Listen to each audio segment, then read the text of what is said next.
Flesh and Blood is getting pretty popular, and if you're looking to hop into the game on the cheap, I have the perfect deck for you.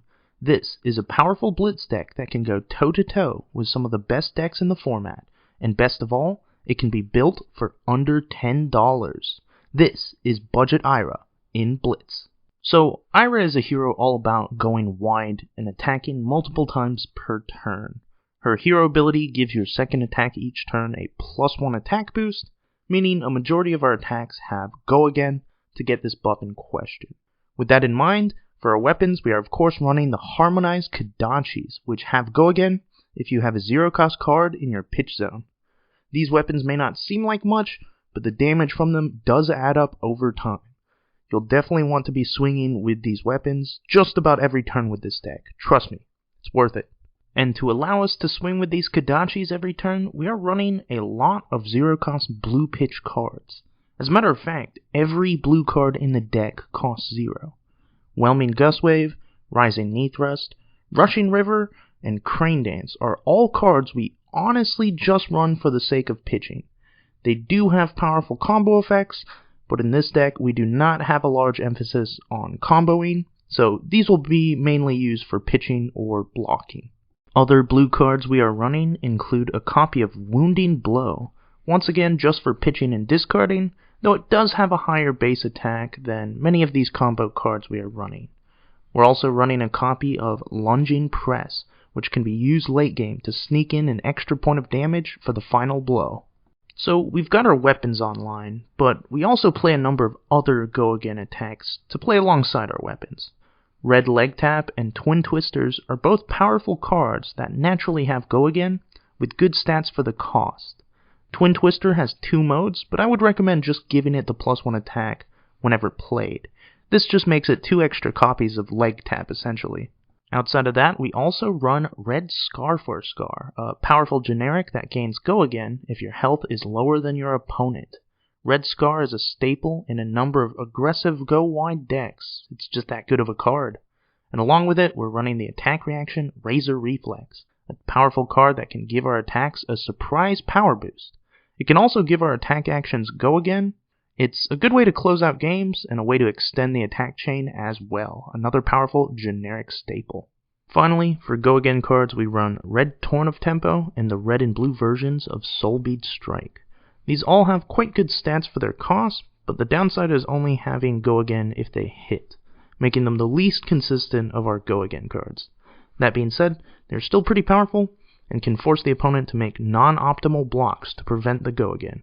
Do be careful when playing these though, and don't expect them to always have Go Again.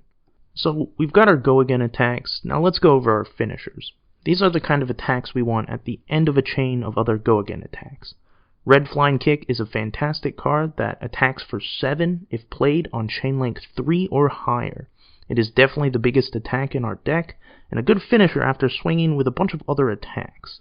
It needs 2 other Go Again attacks before this, though if you've got nothing else, this can be easily done with your 2 Kodachi swings. The other good finisher in the deck is Red Snatch, an attack with card draw on hit. It can punish players who decide to block some of your earlier attacks, and can net you a card to arsenal if your opponent lets it through. Definitely worth playing at the end of a combat chain. Finally, we also run the red and blue versions of Fluster Fist. We don't actually have a way to get the combo for this off, but the red version swings 4 for 0 cost, which is a decent rate, and the deck has a number of different synergies for combo cards, so these are definitely nice to have. These synergies include our defense reactions, as we run 6 copies of the card Flic Flak, one of the most powerful defense reactions in the game. This card can make your other combo cards block for a lot more. Also, being 0 cost means that the blue and yellow versions are pretty good for pitching to your Kodachis as well. Definitely a powerful tool, and these help us be a lot less straightforward of an aggro deck. The deck can actually defend quite well if needed. To round out the main board, we run 2 copies of the card Springboard Somersault, another card with the flexibility to be pitched for the Kodachis, or arsenaled for a big defense boost later on. Another powerful defense tool if we need it. So that's the main deck. For equipment, outside of the Kodachis, we run the Ironrot Helm and Breaking Scales for defense, although the Breaking Scales can also be used to give an attack boost to one of your combo attacks.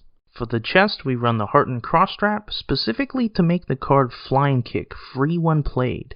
Do note, because of the rules, if you use Heartened Crossstrap, it will break the chain. This means if you want to play Flying Kick for free with the attack boost, you need to break the Crossstrap, then attack with both Kodachis, and finally swing with the free Flying Kick afterwards. For the legs, we've got the Snapdragon Scalers, a one-time free go again as a reaction for one of our attack actions. They work well with Torrent of Tempo and Soulbead Strike, as if your opponent spends the effort to block them out, you can just use the Snapdragon to give them go again anyways.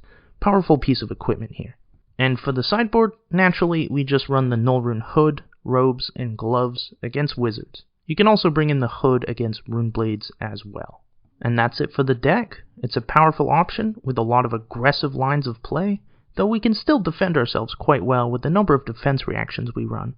Importantly, the deck in total costs $9.40, so if you just want to try Flesh and Blood out without breaking the bank, I honestly think this is your best option. If you try it, let me know how the deck treats you, and let me know if there are any other heroes you want to see builds for. I'll talk to you guys later. Bye.